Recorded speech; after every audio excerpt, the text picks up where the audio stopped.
It's Hard, It's Possible by Micheal Goetz. Micheal Goetz, D-Min, is senior pastor of the Centerville Seventh-day Adventist Church in Dayton, Ohio, United States.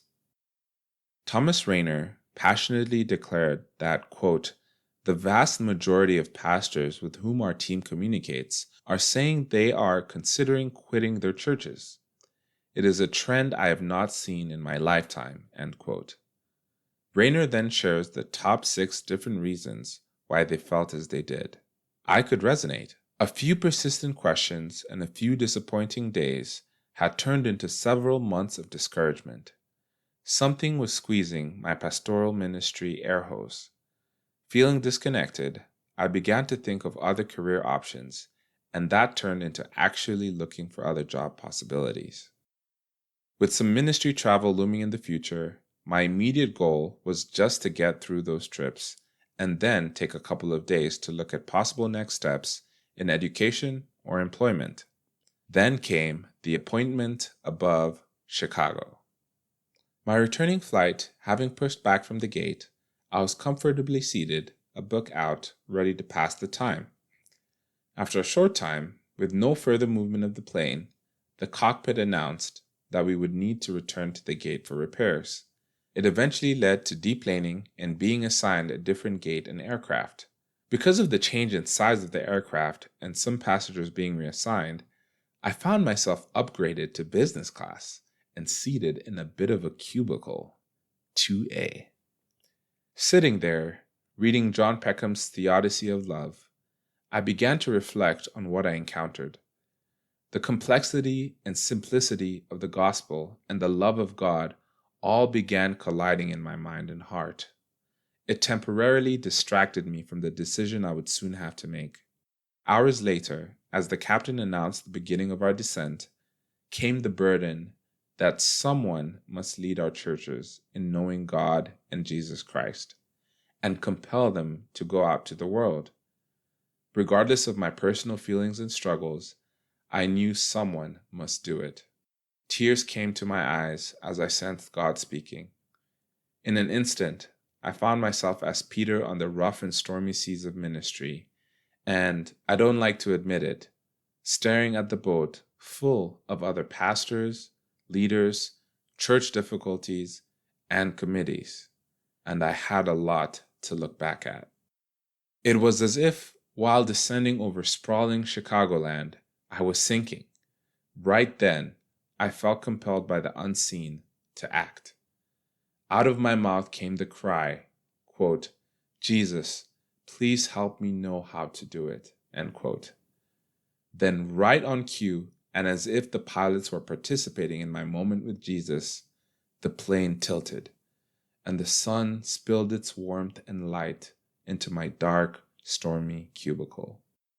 As with Peter when he walked on the water, Jesus immediately reached out his hands to me. In Spanish, one would call such an experience al momento, quote, "to that very moment," end quote. It did not make the future easy, but that moment made the future possible. Reflecting back, it seems that an angel pulled the plug of a sensor on the aircraft for my original flight, confusing the mechanics so much that the airline had to substitute another plane. Then, God opened up a spot for me that was free of distractions. While I thought I was just on a plane headed home, God had set it up as an appointment with Him out on the troubled sea. The miracle of eyes only on Jesus. We all want the walking part, but it was the eyes forward on the Master that brought it all about. Did not make Peter's future ministry easy, but it did render it possible. Peter still had daunting challenges with sharing the gospel, faced struggles and misunderstandings in the church, and finally suffered a martyr sacrifice. But the lesson he learned on the lake is foundational for all gospel ministry.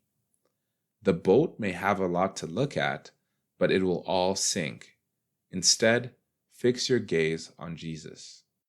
After the plane touched down on the runway, I grabbed my phone and emailed myself the following, quote, "God needs His leaders, under shepherds, those willing to lead with their eyes fixed on Jesus, while the storms shake the world.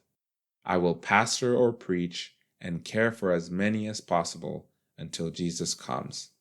I do not know what to do or how to do it the best, but I will work on it until or unless Jesus tells me to do otherwise." End quote. Jesus needs you. Our world, including our churches, still demands Peters, who despite the storms fix their eyes on Jesus and are willing to give their lives for the cause of heaven. Noted writer and pastor John Killinger maintains that, quote, "the fall of Peter in the story of walking on water is trans-historical," end quote. By that, he means it can or will happen to us. Quote, "As part of the developmental cycle of the minister's life, it is most likely to happen during the difficult transition period from early to later middle age, when the minister is smack in the middle of reassessing his or her pilgrimage and deciding where it is likely to lead in the years that are left." End quote. Was I alone? Maybe then, but not now. Daniel, Esther, and Joseph, all in foreign and difficult contexts, found their very lives at risk, but dared to stand alone, trusting that God could use for good what was intended for evil. They concluded that God had put them where they were for such a time. The storms raged on, but they stayed. Their experiences represent some of the most incredible stories of sacred and secular history, impacting generations because their difficulties did not shake them from their post. As it did with Peter, the face of Jesus fixed them in their place. Jesus, unwilling that Peter be lost forever beneath the waves, reached out and helped him back into the boat. Jesus still helps pastors back into the boat.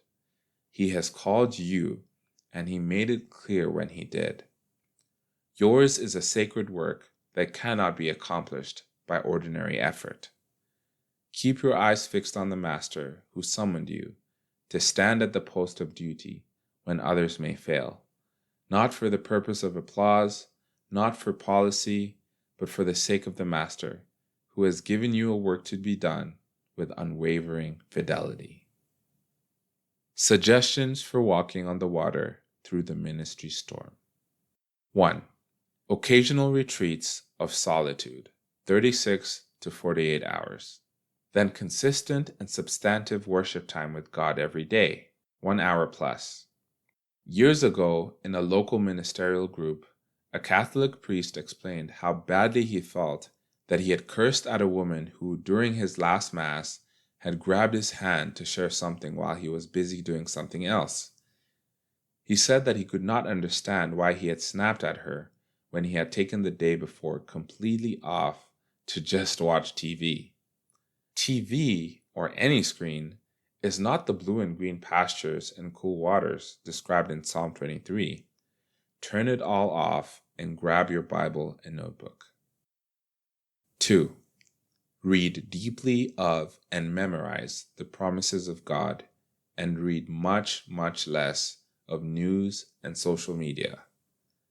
For a time, I worked with the local police department as their chaplain.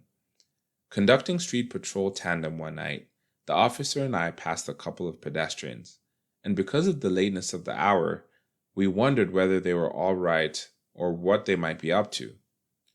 We doubled back. After making contact and then driving off, the police officer commented, quote, "When you have been on the night shift for so long, you begin to assume the worst of everyone," end quote. If your perspective of the world is through the headlines and media posts, that boat full of criticism and pessimism will give an alternate, even deadly worldview. Keeping our eyes fixed on Jesus while we walk through the storm means actually that. Ignore the rest of the boat and keep your eyes directed forward. 3. Share and speak optimism. The first two will lead to both the public and private grasp of hope. Joe Kidder, in his book, The Big Four, points out that, quote, "a positive, healthy attitude based on hope and faith is the number one human ingredient in church growth," End quote. The greatest gift leaders can give their people: hope. With hope, quote, the impossible actually starts to look possible. Defeat starts to look like it could be turned to victory, end quote. It won't matter how complex or incredible a situation might be. It is and always will be true that man's extremity is God's opportunity. For bibliographical and biblical references on this article and for much more content for pastors and church leaders, please visit ministrymagazine.org.